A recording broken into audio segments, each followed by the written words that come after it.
দেখুন, যদি আপনি কাউকে অর্থ ধার দিয়েছেন, কারো থেকে আপনি অর্থ পান, ব্যবসা সূত্রে হতে পারে, এমনি কোনো অন্য কোনো সূত্রে হতে পারে। আপনি বাইরের অনেক অর্থ প্রাপ্তির বিষয় রয়েছে আপনার, কিন্তু পাচ্ছেন না। আপনি চেয়ে, চেয়ে হয়রান হয়ে যাচ্ছেন, অর্থ পাচ্ছেন না, আপনার জুতোর শুকতলা ক্ষয়ে যাচ্ছে। এমন ক্ষেত্রে আপনাদের একটি ছোট্ট উপায় বলছি, করুন। সফলতা অবশ্যই মিলবে। বিশ্বাস রেখে করুন, ঈশ্বরের উপর বিশ্বাস রাখুন, ভক্তি রাখুন, ফায়দা মিলবে। কি করবেন?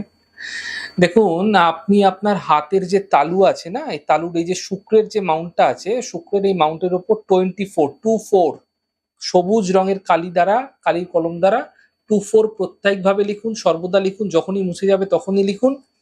এবং এই যে মণিবন্ধটি আছে, এই যে মণিবন্ধটি রয়েছে যেখানটা জয়েন্ট, এই ঠিক এই জায়গাটি সবুজ রঙের কালি দিয়ে 741 এমনটি প্রত্যেকভাবে সর্বদা লিখতে থাকুন।